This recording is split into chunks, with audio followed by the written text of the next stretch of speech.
இவன் பட்ட கஷ்டம் அவ்வளவு கொஞ்ச நஞ்சம் கிடையாது. இது மறுபடியும் முதல்ல இருந்து அரைக்கிறேன். வந்திருக்கும் எப்போவே நான் வந்து எல்லா ஃபங்க்ஷனும் பார்த்தீங்கன்னா ஒன்லி மீடியா தான் என்னோடய சீஃப் கெஸ்ட்டாக இருப்பாங்க. அது போக படத்தில் நடித்த ஆர்டிஸ்ட், டெக்னீஷியன்ஸ், ப்ரொடியூசர்ஸ் தவிர நான் என்னை பொறுத்தவரை என்னோடய சீஃப் கெஸ்ட் பிரதம விருந்தாளிகள் எப்பவுமே பார்த்தீங்கன்னா பத்திரிகை மீடியா சகோதர சகோதரிகள் தான். ஸோ எல்லாருக்கும் பெரிய வணக்கம். எனக்கு தெரிஞ்சு நான் எந்த படத்துக்கு வந்து ஒரு சக்ஸஸ் மீட் வச்சதே கிடையாது. ஏன்னா படம் ஆனவர்கள் நல்லபடியாக ஓடினா நான் அடுத்த படத்துக்கு மூவ் ஆகி போயிருக்கேன். லாஸ்ட்டாக வந்து அரண்மனை 4 கூட எல்லாம் கேட்டாங்க பண்ணல. பட் இந்த படம் அது எல்லாத்தையும் மீறி ஒரு சந்தோஷம் கொடுத்துருக்கு. ஏன்னா இது வந்து மற்ற படங்களை விட ஒரு ஸ்பெஷல். ஒரு 13 வருஷம் கழித்து நிறைய பேர் இண்டஸ்ட்ரியிலே நிறைய பேர் சொன்னாங்க 13 வருஷம் கழிச்சு இந்த படம் வருது, என்ன பெரிய சாதிச்சிட போகுதுன்ட்டு. ஆனால் வந்து மக்களுக்கு வந்து இந்த படத்து மேலே நம்பிக்கை இருந்துச்சு, ஒரு எதிர்பார்ப்பு. ஏன்னா ஃபஸ்ட்டு அந்த படத்தோட நாங்கள் அனௌன்ஸ் பண்ணோடனே அவங்க கொடுத்த ட்ரெமெண்டஸ் ரெஸ்பான்ஸ் பார்த்தீங்கன்னா மைண்ட் ப்ளோயிங். இந்த நேரத்தில் அந்த படம் வெளிவர முக்கியமாக காரணமாக இருந்த சில பேருக்கு நான் நன்றி சொல்லணும். முக்கியமாக தயாரிப்பாளர் மனோகர் பிரசாத் சார். இத்தனை வருஷத்துக்கு அப்புறமும் இத்தனை பிரச்சனைக்கு நடுவில் இந்த படத்தை ரிலீஸ் பண்ணணும் முழு மூச்சாக ஒர்க் பண்ண மனோகர் பிரசாத் சார். படத்தை பார்த்தோன்னே பிடிச்சி அதுக்கான முயற்சிகள் எடுத்த திருப்பூர் சுப்பிரமணியன் சார்.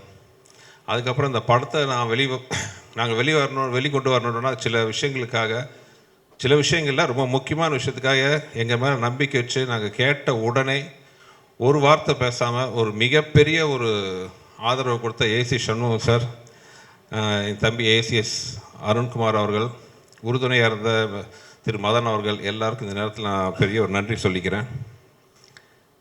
அப்புறம் என்னோடய மிகப்பெரிய நன்றி பார்த்திங்கன்னா நான் அதான் தெய்வங்கள்னு சொல்கிற ரசிகர்கள். படம் ஆரம்பத்துலேருந்து இந்த படத்துக்கு அவங்க கொடுத்த ஆதரவு, அதுக்கு சப்போர்ட்டாக துணை நின்ற மீடியா, சோஷியல் மீடியா, பத்திரிகை சகோதர சகோதரிகள், பெரியவர்கள் அனைவருக்கும் என்னுடைய மனமார்ந்த நன்றி. என்ன வார்த்தையே இல்லாமல் தான் தடுமாறேன். ஏன்னா இந்த படம் ஜெயிக்கும்னு நம்பிக்கை இருந்துச்சு எனக்கு. ஆனால் இவ்வளோ பெரிய வெற்றி, இவ்வளோ பெரிய ஆதரவு, அதாவது என் கேரியரில் நான் சொல்கிறேன், என் படம் இல்லை மற்ற படங்களுக்கும் சேர்த்து இந்த மாதிரி வந்திருக்குமான்னு தெரில. 100க்கு 99.99% வந்து பார்த்தவங்க எல்லாருமே இந்த படத்தை வந்து ரசித்து ரொம்ப பாராட்டி பேசும்போது எனக்கு என்ன சொல்கிறதுனே தெரில. போன இன்டர்வியூவில் நான் கூட நான் சொல்லியிருந்தேன், எனக்கு திருப்பி கொடுக்க முடிஞ்சது வந்து என்னோடய நன்றியும் சில சொட்டு கண்ணீரும் தான். அந்த அளவுக்கு வந்து மிகப்பெரிய வெற்றி அவங்க கொடுத்துருக்காங்க. அதே மாதிரி இந்த படத்தில் ஒர்க் பண்ண ஆர்டிஸ்ட் எல்லாத்துக்கும், ஏன்னா அது வந்து கொஞ்சம் ஷூட்டிங்கே வந்து ரொம்ப ஈஸியான விஷயம் கிடையாது. நான் நிறையா தடவை சொன்ன மாதிரி என் குருநாதர் மணிவன் சார், மனோகரா சார் எல்லாம் நிறையா நான் அவங்கள சொல்லியிருக்கேன். அதே மாதிரி மெயினாக நடித்த ஹீரோயின்ஸ் 2 பேரும் 13 வருஷம் கழிச்சும் இன்னும் அழகாக கிளாமரஸாக ரசிகர்களோட கனவு கன்னியாக வளம் வர அளவுக்கு அருமையாக இருக்கிற அஞ்சலி அண்ட் வரு 2 பேருக்கு தேங்க்ஸ். இதில் என்னென்னா வரு வந்து லாஸ்ட் மினிட்ல தான் அந்த ஷூட்டிங் வந்தாங்க. ஆக்சுவலாக ஒரிஜினலாக வந்து வேறு ஹீரோயின் நடிக்க வேண்டிய கேரக்டர். நாங்களாம் ஷூட்டிங் காரைக்குடி போயிட்டோம். நாளைக்கு அந்த ஹீரோயின் வரணும். டியூ டு சம் ரீசன்ஸ் கொஞ்சம் டேட் இஷ்யூ ஆச்சு, ஒரு வாரம் தள்ளி வர மாதிரி. பட் எங்களால் வந்து அந்த ஒரு வாரம் எல்லாம் காம்பினேஷன் இருந்துச்சு. ஜஸ்ட் ஒரு ஐடியா வந்து பண்ணி வருவு கேட்டோன்னா உடனே ஸ்போர்ட்டிவாக ஒத்துக்கிட்டு வரு வந்தாங்க. ஸோ தேங்க்ஸ் டு வரு. அப்புறம் என்னோடய லக்கி ஹீரோயின் அஞ்சலி, கலகலப்பு, சூப்பர் ஹிட், அதுக்கப்புறம் மதகஜராஜா 2 பிளாக் பஸ்டர் மூவிஸில் வந்து என்னோடய ராசியான ஹீரோயினாக ஒர்க் பண்ண அஞ்சலி. எனக்கு ரொம்ப கம்ஃபர்ட்ஸ் ஒரு ஒர்க்கிங் ஜோன் வந்து அஞ்சலி கூட இருக்குது. ஏன்னா ஒரு டைரக்டராக நம்ம சொல்கிறத நம்பி ஒரு ஆர்டிஸ்ட் பண்ணும்பொழுது அது ஹீரோக்கள் கூட எனக்கு அந்த கம்ஃபர்ட் ஜோன் வந்துருக்கு. கார்த்திக் சார், விஷால், இவங்கெல்லாம் வந்து முழு மூச்சாக வந்து நம்பி இறங்குவாங்க. ஓகே, அவங்களுக்கு பிடிக்குதோ பிடிக்கலையோ நம்ம என்ன சொன்னாலும் வந்து ஒத்துக்கிட்டு இறங்குவாங்க. அந்த கான்ஃபிடன்ஸ் தான் நமக்கு பெரிய பூஸ்டர். அந்த கான்ஃபிடென்ட்டே வந்து நமக்கு கொஞ்சம் பயமும் வரும். ஐயோ இவ்வளோ நம்பி நம்மளை பண்ணுறாங்களே, நம்ம அவங்களுக்கு கரெக்டாக ரிசல்ட் கொடுக்கணுமே, அந்த பயம் ஒன்று வரும். அப்படி இல்லாமல் ஒரு டைரக்டரோட ப்ரொஃபஷனில் தலையிட்டாங்கன்னு வைங்களேன், ஓகே நீங்கள் சொல்கிறீங்க நான் செய்கிறேன்ட்டு நம்ம பொறுப்பை வந்து ஷேர் ஆகிடுது. வேறு அந்த டைரக்டரை நம்பி நீ ஓகே சார் நம்பி வரோம், நீங்கள் நல்லபடியாக பண்ணுங்கிற போது எங்களோட பொறுப்பு அதிகமாக கூடியிருது. அந்த வகையில் பார்த்தீங்கன்னா அதே மாதிரி அஞ்சலி, சில ஹீரோயின்ஸ் தான் வந்து நம்ம என்ன சொன்னாலும் நம்பி ஒரு படத்தில் ஆற்றுல குதிக்க சொன்னால் குதிச்சிட்டாங்க உண்மையாகவே. அந்த மாதிரி ஒரு நம்பி இறங்குற ஹீரோயின். வெறும் அழகு மட்டும் இல்லாமல் திறமை இருக்கிறதுனால தான் இவ்வளோ நாளாக, ஏன்னா அவங்க வந்து ஒரு சின்ன பொண்ணாக நான் வந்து முதல்ல அவங்க கூட ஒர்க் பண்ணேன் லாங் ஆகோ. என் வயசை சொல்லி என்னை டேமேஜ் பண்ண மாதிரி அது எந்த வருஷத்தை நான் சொல்லலை. அப்போ ஆரம்பித்து இந்த நிமிஷம் வரைக்கும் வந்து ஒரு டாப் ஹீரோயினாக இருக்கிறாங்க. Congrats Anjali, and thanks for the cooperation you given to this movie. Thank you. அப்புறம் சந்தானம் நான் பார்த்தீங்கன்னா ஒர்க்கிங் ரிலேஷன்ஸ் எக்கச்சக்கம். இதுக்கு முன்னாடி நான் போன இன்டர்வியூலேயே கலகலப்பூர் 5 நாள் தான் பண்ணார். தீயா வேலை செய்யணும் ஒரு 6 days. பட் இந்த படம் வந்து படம் ஃபுல்லாக எக்ஸப்ட் ஃபைட் சாங்கை தவிர படம் ஃபுல்லாக விஷாலோட ஒரு ட்ராவல் பண்ணார். அது ஒரு ரிசல்ட் இப்போ வந்து சூப்பராக வந்திருக்கு. சந்தானம் அண்ட் சோனு சூட். இன்ஃபேக்ட் வந்து சின்ன இந்த இடத்துல மெட்ராஸில் ஷூட்டிங் கொஞ்சம் தடங்கள் வரும்போது I have to thank other one important character mister Kiran. மனோர் சாரோட ஹைதராபாத்தில் எல்லாம் அவர் இங்கேருந்து ஒரு 2 நாள் ஷூட்டிங் நான் அங்கே போய், ஏன்னா இங்கே பார்த்தீங்கன்னா கேப் விட்டு பார்த்தா ஷூட்டிங் என்னால் ஒரு 4 முடிக்க முடியல. மனோர் சார்கிட்ட போய் சொல்லி ஒரு 2 நாள் தான் சார் ஷூட்டிங் ஹைதராபாத்லேருந்து அங்கே போய் உட்காந்து ஒரு கண்டினியூஸாக 30 நாள் 35 நாள் இருந்து படத்தை நாங்கள் முடிச்சுட்டு வந்தோம். கிரண் சார் இன்னும் எவ்வளோ நாள் சார் ஷூட்டிங்? 2 நாள் சொல்லிவிட்டு படத்தை முடிச்சுட்டு வந்தோம். ஸோ இந்த சந்தர்ப்பத்தில் thanks to Kiran sir.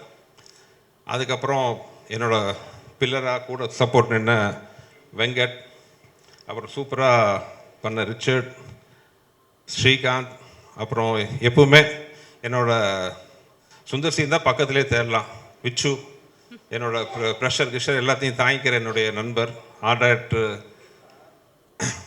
Director, அப்புறம் ப்ரொடக்ஷன் சீஃப் பாலகோபி சார், அப்புறம் என்னோட மிஸ்டர் மணி, எல்லாருக்கும் இந்த நேரத்தில் தேங்க்ஸ். அப்புறம் இப்போவும் 13 வருஷம் கழிச்சும் அந்த சாங்கை கேட்கும்போது நிறைய பேர் சொல்கிறாங்க படத்தை பார்க்கும்போது படம் வந்து ஃப்ரெஷ்ஷாக இருக்குன்ட்டு. ஆனால் சாங் கேட்கும்போது ஆர்ஆர் கேட்கும்போது பார்த்தீங்கன்னா அந்த படத்தில் ஆக்சுவலாக காமெடிக்கு வந்து ஆர்ஆர் ரொம்ப முக்கியம். காமெடி ஆகட்டும், அந்த ஹீரோயிசம் வரும்போது அந்த ஆர்ஆரில் தூக்குறதாகட்டும், வெறும் பாட்டு மட்டும் இல்லை, one of the best RR என் படங்களை நான் பார்த்தது பார்த்தீங்கன்னா இந்த படத்தில். Thanks to Vijay sir. ஒரு சாதாரண சீன்கள்லாம் கூட பார்த்தீங்கன்னா அந்த ஆர்ஆரில் அவ்வளோ எலிவேஷனு. அதே மாதிரி சாங்ஸ் ஆகட்டும், என் வாழ்க்கையில் நான் அதிகமாக உட்காந்த சாங் இந்த படத்தில் தான். கிட்டத்தட்ட கம்போசிங் ஒரு 5-6 நாள் அவரை போட்டு டார்ச்சர் பண்ணணும். ஏன்னா ஏதாவது வித்தியாசமாக வார்த்தை வரணுன்ட்டு அந்த பாட்டு எப்படியோ லீக் வெளியில் வந்தால் கூட பெரிய அப்போ வரவேற்பாக பெருசாக ரீச் ஆகலை ஆடியன்ஸுக்கு. எனக்கு ஒரு பெரிய ஏமாற்றமாக இருந்துச்சு. இந்த பாட்டு பெரிய லெவலில் ஹிட் ஆகணுமே, என்னடா இன்னும் ஹிட் ஆகலை அப்படின்ட்டு நான் ரொம்ப ஏங்கிட்டு இருந்தேன். ஒரு நம்ம ஜட்ஜ்மெண்ட் தப்பாகி போச்சா, விஜய் ஆண்டனி அவ்வளோ டார்ச்சர் பண்ணி இந்த பாட்டை வாங்கினோமே, ஏன் அதுக்கு அவ்வளோ ரிசப்ஷன் அவ்வளோ ரீச் ஆகலைன்னு நினச்சேன். ஆனால் என்னோடய குறையெல்லாம் தீர்ந்துருச்சு. இந்த படத்தில் தொம்பைக்கு தொம்பைன்னு ஒரு சாங்கு.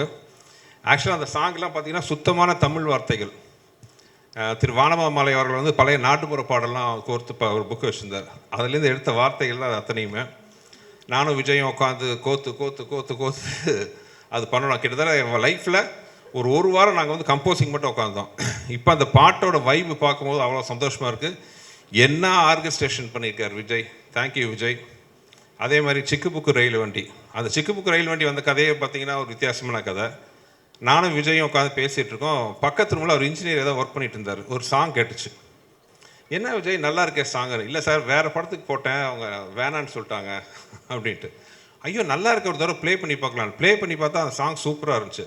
விஜய் என்ன இப்படி ஒரு அருமையான சாங் நான் எடுத்துக்கிறேன்னு சொல்லி அப்படி ஒரு சுச்சுவேஷன் க்ரியேட் பண்ணி தான் அந்த பாட்டு இப்போ வந்து எல்லா திருவிழாலையும் அந்த பாட்டு ஒலிக்காத இடமே கிடையாது. ஸோ அந்த மாதிரி விஜய் ஆண்டனியோட இது. அப்புறம் ஜெமினி ப்ரொடக்ஷன்ஸ், இப்படியெல்லாம் ப்ரொடக்ஷன் அமையறதுக்கு உண்மையாகவே எதுக்கும் டிலே ஆச்சுங்கிறது வேறு விஷயம். பட் ப்ரொடக்ஷனில் வந்து அந்த படம் பண்ணிகிட்டு இருக்க போது ஒரு வார்த்தை வந்து உங்களுக்கு இது வேணுமா, இது தேவையா, செலவு கம்மி பண்ணுங்கள், அந்த ஆர்டிஸ்ட் எதுக்கு, கதை இப்படி இருக்கா, சீன் இப்படி இருக்கா, ஒரு வார்த்தை கேட்கல.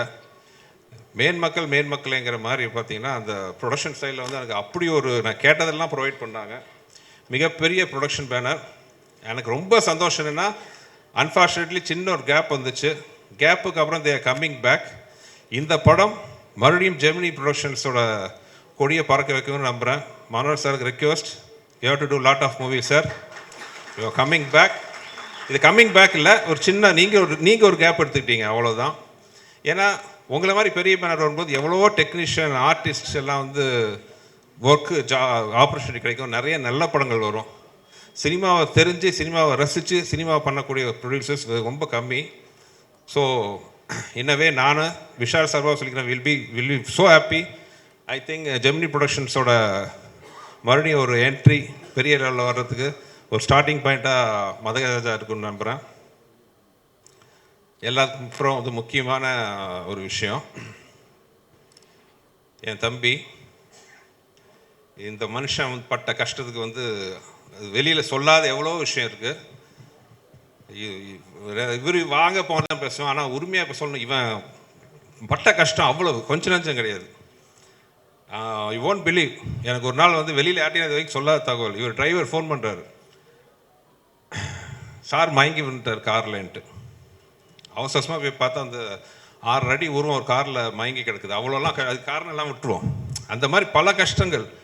அதே மாதிரி அந்த படம் பண்ணும்போது அந்த உடம்பை வருத்திக்கிட்ட ஒரு பட்ட கஷ்டம் எல்லாம் இப்போது இந்த படம் இவ்வளோ பெரிய வெற்றி மக்கள் கொண்டாடுறாங்க அப்படின்னா நான் ரொம்ப சந்தோஷப்படுறது. விஷால் பட்ட கஷ்டத்துக்கு எல்லாத்துக்கும் இது வந்து நம்ம உண்மையாக உழைச்சி சின்சியராக நம்மளோட ஃபுல் எஃபர்ட்டை போட்டால் கண்டிப்பாக ஆண்டவனும் மக்களும் நம்ம கைவிட மாட்டாங்கிறதுக்கு வந்து இந்த படம் வந்து ஒரு பெரிய உதாரணம்.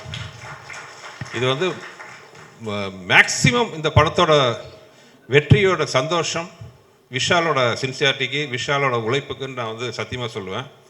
Thank God. ஏன்னா இந்த படத்தோட வெற்றி வந்து விஷாலுக்கு மார்க்கெட் ஆசிடிஸ் நல்லா இருக்குது, அது எந்த பிரச்சனையும் இல்லை. ஆனால் இந்த வெற்றி என் தம்பிக்கு ஒரு பெரிய மருந்தாக அமைஞ்சிருக்கு. I am so happy.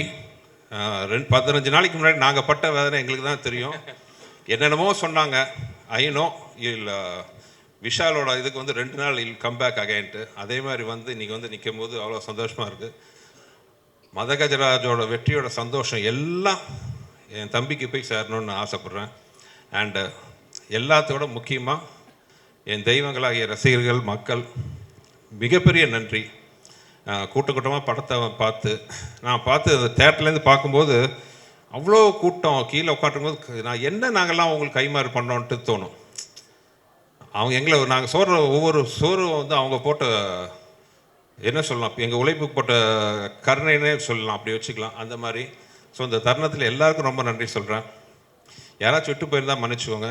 எல்லா தேட்டர் ஓனர்ஸ், டிஸ்ட்ரிபியூட்டர்ஸ் எல்லாருக்கும் நன்றி. இது வந்து ஒரு சக்ஸஸ் மீட்டிங் இல்லை, இது வந்து நன்றி மீட்டிங் இது. So thank you everybody. உங்களோட சப்போர்ட் என்னன்னைக்கும் எங்களுக்கு தேவை. நன்றி நன்றி நன்றி.